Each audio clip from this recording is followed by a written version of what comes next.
नमस्कार दोस्त, कैसे हैं आप लोग। आज हम लोग पढ़ेंगे महत्वपूर्ण अनुच्छेद, क्योंकि संविधान के संबंधी जितने अनुच्छेद होते हैं, जितने पद होते हैं, जैसे केंद्रीय लेवल का पद राष्ट्रपति पद, प्रधानमंत्री, और राज्य लेवल का पद राज्यपाल, मुख्यमंत्री, तो वो सब संविधान के संबंधी जितने अनुच्छेद होते हैं उसके माध्यम से बनाए जाते हैं। तो हम लोग संविधान से संबंधित जितने अनुच्छेद या जितने अनुसूची या जितने आपका संविधान से संबंधित जितने भी चैप्टर पढ़ेंगे, तो अगर अनुच्छेद के बारे में पहले हम लोग समझ जाएंगे तो लास्ट में हमको दिक्कत नहीं होगा। तो हम ये जानते हैं कि जो हमारा संविधान है, तो संविधान एक मूल संविधान है। तो इसके बारे में थोड़ा हम लोग समझ लेते हैं कि जो मूल संविधान है, मूल संविधान, तो इसके बारे में ये बेसिक जानकारी है कि मूल संविधान में 22 भाग होता है। हमारा संविधान में 22 भाग है, 395 अनुच्छेद है, 395 अनुच्छेद है। तो 395 जो इसका संख्या है, तो ये बढ़ते बढ़ते जिसमें क ख जुड़ते जुड़ते ये 400-450 से प्लस हो गया है। अगर कोई पूछा जाए कि इसका क्रम कितना है, तो क्रम वही है, 395 ही है क्रम। अगर इसका संख्या पूछा जाए तो संख्या क ख जुड़ के ये 450 से प्लस हो गया है। शुरुआती दौर में इसका अनुसूची 8 थी, लेकिन अब 12 हो गया है। तो ये बेसिक जानकारी है, इसके बारे में थोड़ा समझना जरूरी है। अब आते हैं भाग। तो ये अगर सीरियल वाइज हम लोग पढ़ेंगे कि अनुच्छेद 395 हैं, अगर इसे हम सोचेंगे तो कभी याद नहीं होगा। कैसे याद होगा, आइए इसके बारे में हम लोग समझेंगे। विधिवत रूप से, पूर्ण रूप से ये समझ में आ जाएगा, इसको ज़्यादा टेंशन नहीं लेना है। तो जो भाग होते हैं, तो भाग के संबंधी जो अनुच्छेद उसमें निर्धारित किए गए हैं, उसके बारे में थोड़ा हम लोग समझ लेते हैं कि जो भाग है, जो 22 भाग है, तो भाग एक, तो भाग एक में 1 से लेकर के 4 अनुच्छेद इसमें सम्मिलित है। 1 से लेकर के 4 अनुच्छेद सम्मिलित है। तो यहाँ हम अनुच्छेद लिख दे रहे हैं, कन्फ्यूज बिल्कुल नहीं होना है। यानी भाग एक में 1 से लेकर के 4 अनुच्छेद सम्मिलित है।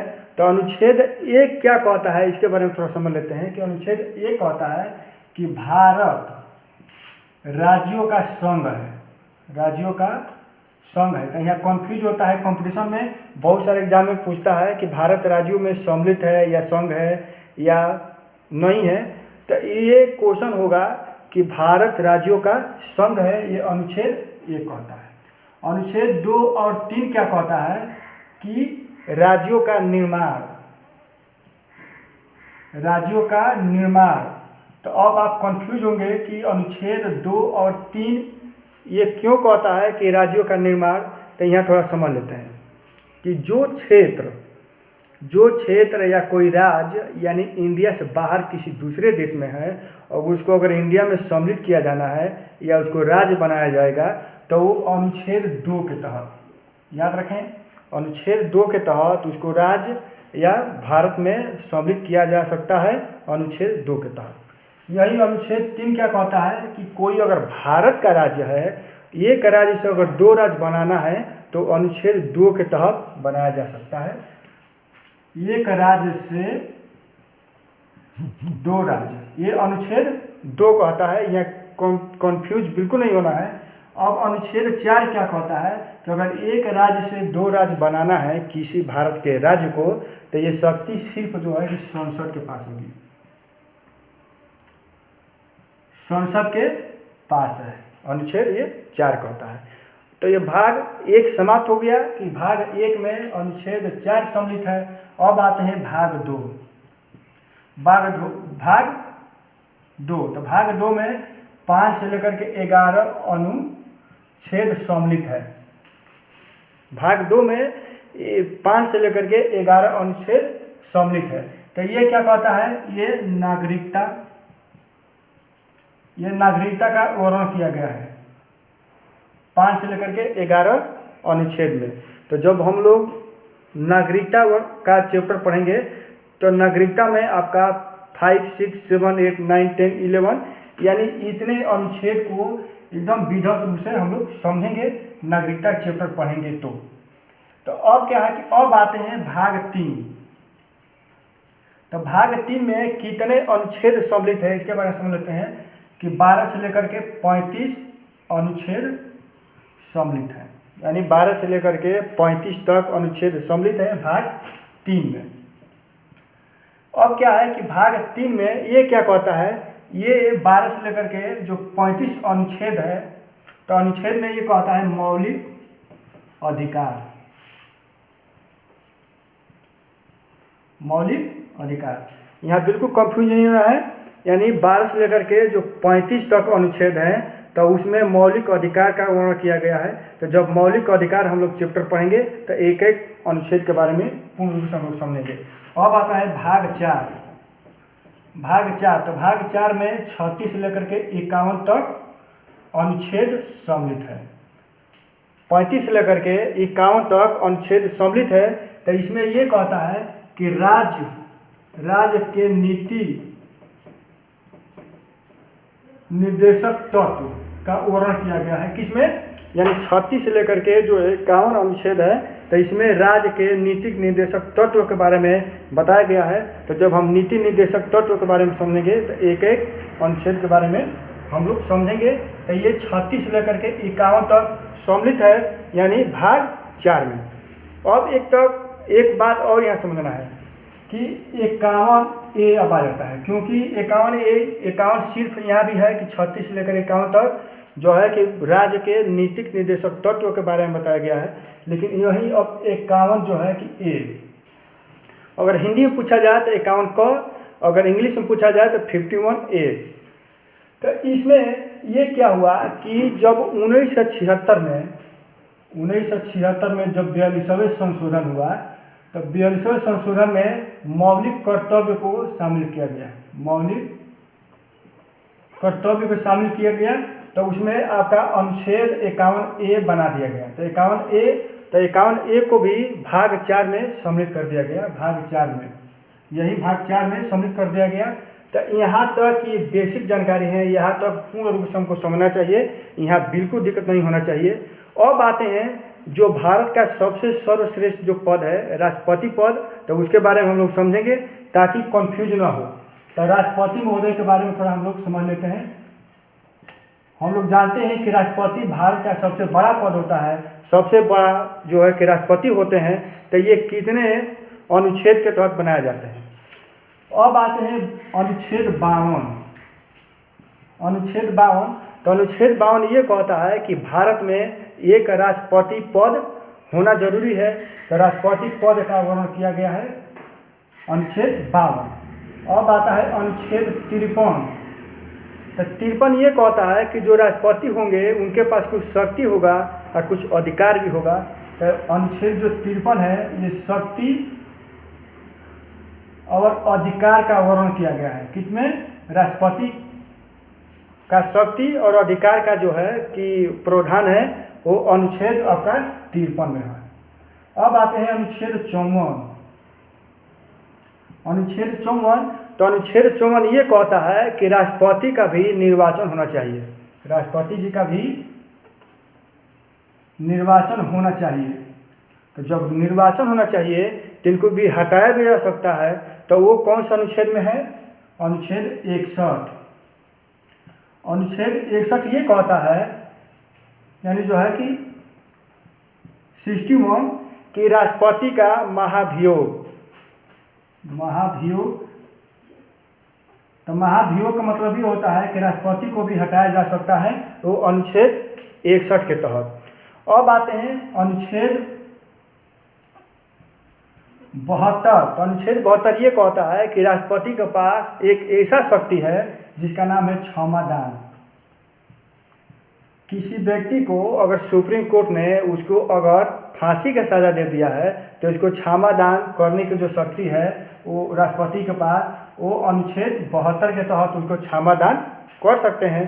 अब आते हैं 85, अनुच्छेद 85। थोड़ा ये भी बहुत महत्वपूर्ण है, इसके बारे में थोड़ा समझ लेते हैं कि जो आपका लोकसभा है, तो लोकसभा का भंग करने का शक्ति राष्ट्रपति का पास है अनुच्छेद 85 के तहत। वो भी प्रधानमंत्री के सलाह से लोकसभा को भंग कर सकते हैं। लोकसभा का भंग कर सकते हैं प्रधानमंत्री के सहयोग से राष्ट्रपति, यानी अनुच्छेद 85 के तहत। अब एक और महत्वपूर्ण अनुच्छेद है 123। तो 123 के बारे में समझ लेते हैं कि 123 क्या कहता है। 123 ये कहता है कि अध्यादेश। अध्यादेश, तो अध्यादेश के बारे में थोड़ा हम लोग समझ लेते हैं कि अध्यादेश क्या है। क्योंकि हम जानते हैं कि कार्यपालिका में संसद देश में किसी भी बिल या कोई भी कानून अगर बनाना है तो वो संसद बनाता है।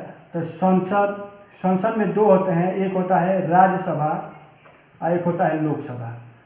तो इन दोनों के सहमति से कोई भी बिल या कोई भी कानून बनता है और देश में लागू किया जाता है। लेकिन अगर ये दोनों को अनुपस्थिति में, ये दोनों अगर सभा सम्मिलित नहीं है और देश को अचानक कारणवश किसी बिल का या किसी कानून का अगर आवश्यकता पड़ जा रहा है तो वो राष्ट्रपति 123 अनुच्छेद के तहत सिर्फ अकेले ही बिल या जो है कि कानून बना सकते हैं और देश में लागू कर सकते हैं। वो अनुच्छेद 123 के तहत जिसको अध्यादेश कहा गया है। अब आता है 143 अनुच्छेद, यह भी महत्वपूर्ण है। तो 143 अनुच्छेद ये कहता है कि जो राष्ट्रपति हैं, राष्ट्रपति अगर किसी कारणवश या किसी बात में अगर कंफ्यूज हो गए हैं तो वो सुप्रीम कोर्ट से सलाह ले सकते हैं। सलाह ले सकते हैं देश के लिए, लेकिन बाध्य नहीं है कि नहीं सुप्रीम कोर्ट के सलाह से ही ये काम करेंगे, ऐसा कुछ नहीं है। मतलब सलाह लेने का जो है प्रावधान मतलब अनुच्छेद 143 राष्ट्रपति को देता है। अब आते हैं थोड़ा उपराष्ट्रपति महोदय के बारे में थोड़ा समझ लेते हैं। तो अब आते हैं यहाँ उपराष्ट्रपति महोदय के बारे में भी थोड़ा समझ लेते हैं कि उपराष्ट्रपति महोदय जो 63 अनुच्छेद और 64 अनुच्छेद महत्वपूर्ण है, इसके बारे में थोड़ा समझ लेते हैं। जो 63 अनुच्छेद है तो ये कहता है कि भारत में एक उपराष्ट्रपति का भी पद होना चाहिए। तो इसमें इनका पद का जिक्र है। तो जब हम लोग उपराष्ट्रपति के बारे में समझेंगे तो एक एक अनुच्छेद के बारे में समझेंगे ताकि हम लोग विधिवत रूप से समझ सकें। अब 64 अनुच्छेद ये कहता है कि जो उपराष्ट्रपति हैं वो राज्यसभा के सभापति होंगे। राज्यसभा के सभापति होंगे।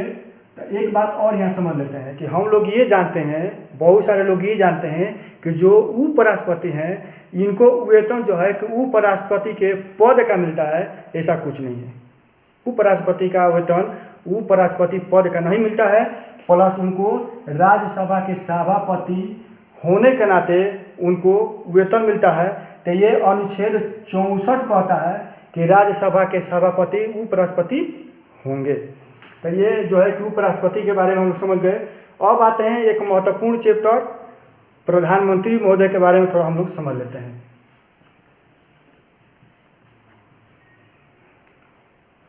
प्रधानमंत्री तो ये होता है अनुच्छेद 74 और 75।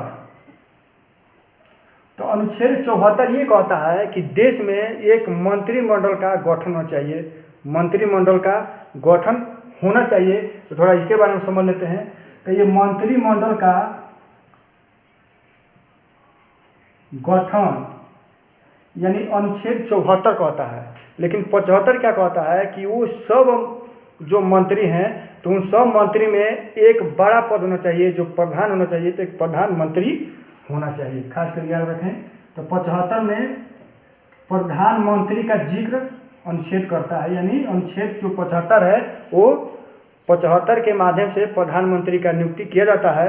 अब यहाँ तक हम समझ गए कि जो राष्ट्रपति पद होता है वो देश का सबसे बड़ा पद होता है, ये हम जानते हैं। लेकिन जो प्रधानमंत्री है ये सब काम प्रधानमंत्री करते हैं। तो थोड़ा इसके बारे में बहुत सारे लोग कंफ्यूज होते हैं। तो इसके बारे में थोड़ा हम समझ लेते हैं कि जो राष्ट्रपति है, राष्ट्रपति के पास शक्ति है, लेकिन वो शक्ति का इस्तेमाल करने का जो शक्ति है वो शक्ति का इस्तेमाल करने का जो प्रावधान है वो आपका 75 अनुच्छेद के माध्यम प्रधानमंत्री इस्तेमाल करते हैं। तो यहाँ बिल्कुल कंफ्यूज नहीं होना है। अब ये थोड़ा इसको आप स्क्रीनशॉट ले लें क्योंकि अगले क्रम में हम लोग बढ़ेंगे। तो स्क्रीनशॉट इसको ले लीजिए। अब आते हैं अनुच्छेद 79। तो अनुच्छेद 79 ये कहता है कि भारत में एक संसद होना चाहिए। भारत में एक संसद होना चाहिए। तो संसद में हम जानते हैं कि संसद में होता है राज्यसभा और लोकसभा। तो इसमें सबसे बड़ा जो है कि राज्यसभा होता है, उससे छोटा जो है कि लोकसभा होता है। तो वही 80 जो अनुच्छेद है, जो अनुच्छेद 80 है, इसमें जो है कि आपका राज्यसभा का जिक्र है, राज्यसभा का जिक्र है। अनुच्छेद 80 में 81 जो अनुच्छेद है, तो 81 में ये होता है कि 81 जो अनुच्छेद है, तो इसमें आपका लोकसभा का जिक्र है। तो इसको आप स्क्रीनशॉट ले लीजिए और थोड़ा हम क्रम वाइज सजा लेते हैं ताकि ज़्यादा टाइम ना लगे और कम समय में हम लोग इसको समझ सकें कि जो 81 है, तो 81 जो अनुच्छेद ये कहता है कि लोकसभा, अनुच्छेद 81 के तहत जो है कि लोकसभा का जो है कि निर्धारण किया गया है। अब आते हैं कि अनुच्छेद 105 है, यह भी महत्वपूर्ण है क्योंकि लोकसभा का या जो है कि संसद को एक विशेष अधिकार देता है। अनुच्छेद आपका 105 विशेष अधिकार देता है संसद को। तो ये कौन सा अनुच्छेद देता है? 105।